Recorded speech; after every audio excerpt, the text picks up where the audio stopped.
What's up guys, it's Justin here, and today I want to make a video talking about my first YouTube camera. So it's a new year, and I know a lot of people set goals for themselves at the beginning of the year, and for many people out there, it's to start making YouTube videos. Of course, there's a lot of questions when you're first getting started as to how you're going to edit your videos, how you're going to film your videos. Although there are people out there who have the privilege of starting with decent cameras right off the bat, in my situation, I started out with the simplest setup you could possibly have, and that was an iPod Touch 4th generation, which came out in 2010. And it is a product that is of sentimental value to me. This isn't the actual iPod that I had back in the day. This was actually from a friend that I got just recently, but I thought it'd be cool to just take a look at what I started with and try to remember what I did back in the day and just sort of re-represent it to you guys. Of course, being about 12 years old at the time, that was a huge investment. I didn't just have $300 or $200 laying around to buy an actual camera,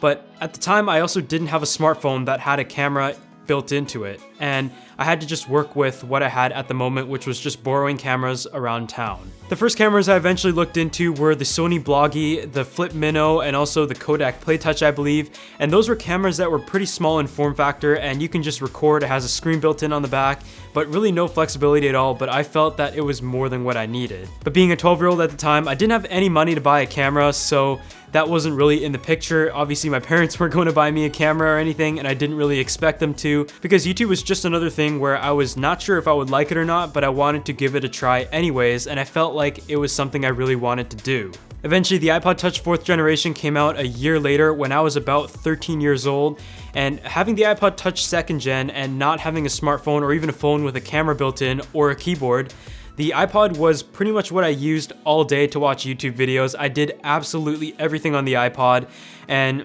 I was really eager to get the iPod Touch 4th generation, which introduced a camera for the very first time. This iPod I have here, of course, is running pretty old software, so I decided to leave it as is just to be able to experience it the way I did in 2010. I just remember washing my parents' car for like $10, wiping up the windows, de-dusting the stairs, vacuuming the house, and just all these kind of small jobs that eventually led to saving up $300 at the end of an entire year for the iPod Touch 4th generation, and I ended up getting the 32 gig model, and at the time it was available in an 8, 32, or 64, and knowing that I was going to record some videos, I decided to save up and get the secondary model, which I was pretty proud of at the time. Of course, I was really excited, and just looking at this iPod right here kind of brings me back to those good old days where I looked at the chrome back of the iPod and just completely admired it and really didn't know what to do in order to not scratch my iPod at all. I was really crazy about taking care of this thing and ended up having a case on it the entire time and using a Ziploc bag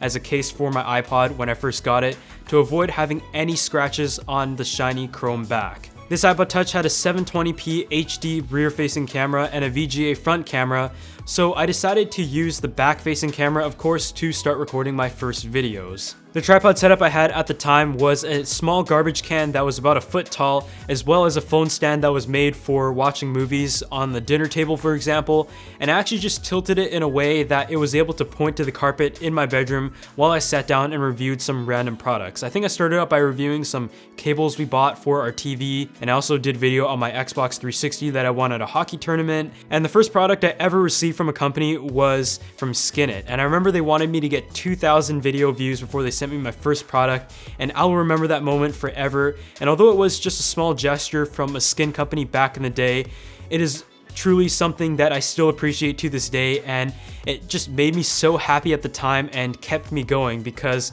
I really had no money to buy any products, and it was really just about getting my hands on whatever I could to continue getting consistent videos up. It's 2017 now, and although it's been about 6.5 years since I started making videos on this iPod, the funny thing is back then there was of course the built-in YouTube app, and the way I used to upload my YouTube videos was just as is. I select the share button and sign into my YouTube account, which back then was username based. From there it allowed you to add your title, your description, your tags. I really had no idea how to upload videos, and I think at the time I thought that whatever you entered on the iPod's menu was unchangeable from the computer. So there was a lot of times where I re-uploaded the video multiple times. The best part here was that there was an HD and an SD option to upload your video, and being the clueless person I was, I always uploaded an SD because it was the faster option. Considering 4K is such a big deal in the tech community now, I have no idea what I was thinking at the time. Eventually, as my channel sub size grew, some companies started sending me some cases, and I think I made about 300 videos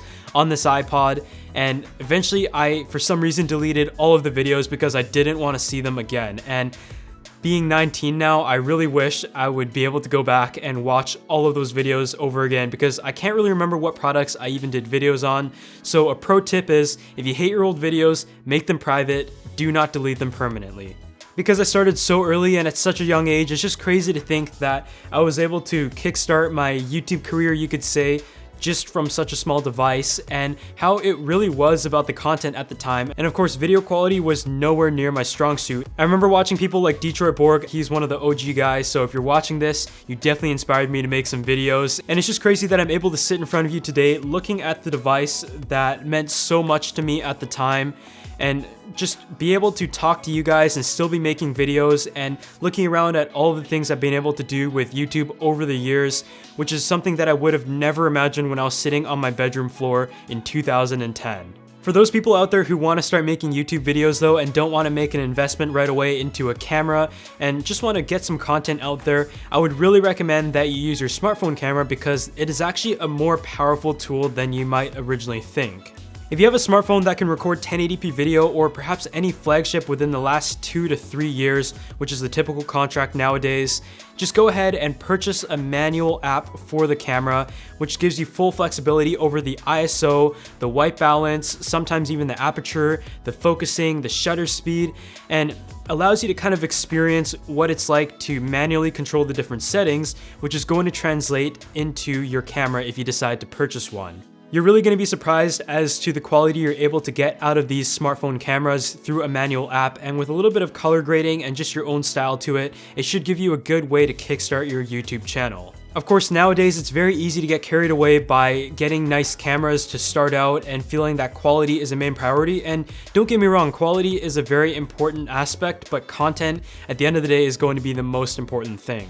Last year in 2016, which is pretty recent, I made the mistake of going out and trying to find the best camera for my videos, and I ended up trying out the Sony FS5, which I never actually used for a single video, even though I made a video about it. I also had a Panasonic G7, which I'm actually using right now, which is pretty close to the GH4 that I sold off before the FS5. And I also tried the Sony a7S II, the a7R II, the Sony a6300, and I also considered switching over to Canon, but here I am, early 2017, and I'm using a camera body that could be purchased for as low as like $400 used, and I'm much happier making my videos now, being able to just hit the button and record, as opposed to worrying about all of the outlying factors with some of the cameras I bought, because of the fact that I thought video quality was more important than content. Of course, that wasn't my mindset going into it, but by the time I had to figure out all of these camera stuff with the Sonys especially, it felt like the content wasn't really the main priority anymore, and the content itself was rather rushed